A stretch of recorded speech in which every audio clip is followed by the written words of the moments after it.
Bismillahirrahmanirrahim. Assalamualaikum warahmatullahi taala wabarakatuh. Ya murid-murid, pada hari ini kita akan mempelajari tajuk ibadah puasa pada bulan Ramadan.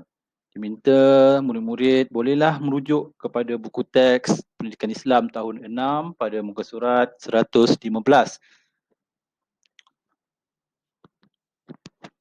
Baik. Soalan, pada tahun berapakah disyariatkan berpuasa di bulan Ramadan? Pada tahun berapakah disyariatkan berpuasa di bulan Ramadan?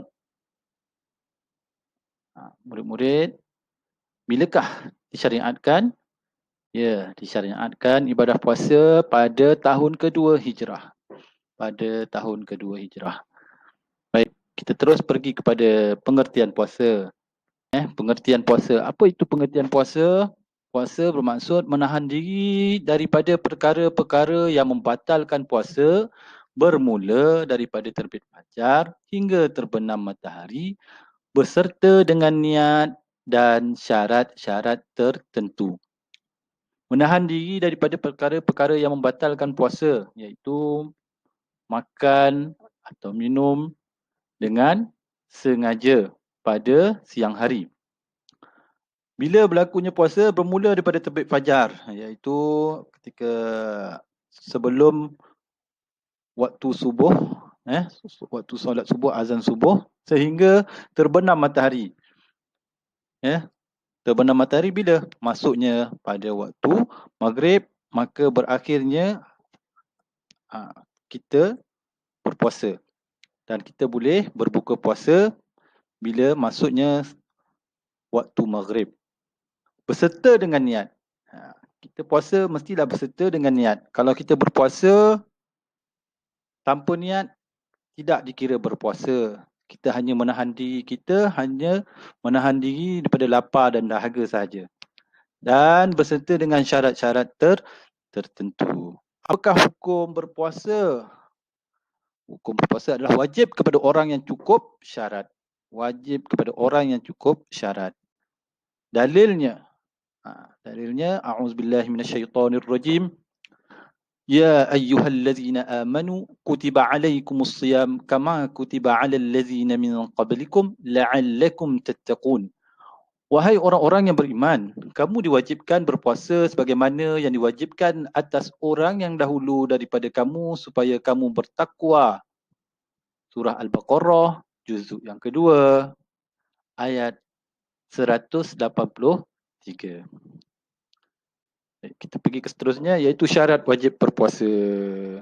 Inilah dia tadi, takrif tadi, iaitu beserta syarat-syarat tertentu, iaitu inilah syaratnya, iaitu yang pertama adalah syarat wajib berpuasa Islam. Tak kira kaum atau bangsa, bila dia memeluk agama Islam, maka wajiblah ke atas diri dia untuk berpuasa. Contohnya, orang India yang masuk agama Islam, yang memeluk agama Islam, maka diwajibkan ke atas mereka berpuasa. Orang Cina, orang Melayu, kita dibezakan dengan bangsa tetapi agama sama, iaitu agama Islam, maka diwajibkan ke atas mereka berpuasa. Yang kedua, berakal. Apa yang dimaksudkan dengan berakal? Iaitu dapat membezakan perkara baik dan perkara buruk. Dia dapat beza, maksudnya dia boleh fikir. Bila dia dapat fikir, maka diwajibkan ke atas mereka berpuasa. Yang ketiga, iaitu baligh. Apabila telah mencapai usia baligh di sisi syarak, maka diwajibkanlah ke atas mereka berpuasa.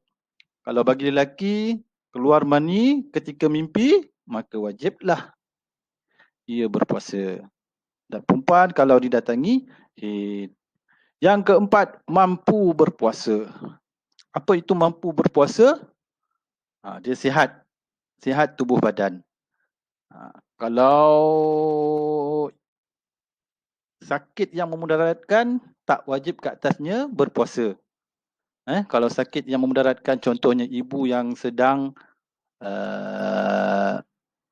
mengandung, boleh memudaratkan anak dan ibu itu, maka tidak wajib ke atasnya berpuasa. Terusnya, syarat sah puasa. Apa itu syarat sah puasa? Yang pertama Islam, yang kedua mumayyiz, yang ketiga berakal dan yang keempat suci daripada haid dan nifas. Ya, syarat sah puasa pertama Islam tadi. Tidak sah puasa bagi orang kafir atau murtad dari agama. Yang pertama sekali tidak sah. Yang pertama sekali ialah Islam. Kemudian tidak sah puasa bagi orang kafir atau murtad dari agama. Kalau orang kafir berpuasa maka tidak sah puasanya. Kalau orang tu telah murtad, kalau dia berpuasa maka tidak sahlah puasanya. Itu maksudnya syarat sah puasa. Orang kafir dia boleh berpuasa tetapi tidak sah. Tidak sah. Yang kedua, mumayyiz. Apabila kanak-kanak telah mumayyiz maka sahlah puasanya tetapi belum wajib. Kanak-kanak sah puasanya tetapi belum diwajibkan ke atasnya. Boleh berpuasa sebagai latihan untuk masa akan datang. Kalau dia dah balik, jadi dia telah bersedia untuk berpuasa. Yang ketiga, berakal. Syarat sah puasa mestilah berakal. Tidak sah puasa bagi orang gila dan juga kanak-kanak yang belum memayis kerana puasa memerlukan niat dan niat hanya boleh dilakukan oleh orang yang berakal. Orang gila tidak sah ke atas dia. Tidak sah puasa bagi orang gila dan juga kanak-kanak belum memayis kerana puasa memerlukan niat. Orang gila kalau dia berpuasa tidak sah. Begitu juga dengan kanak-kanak yang belum memayis.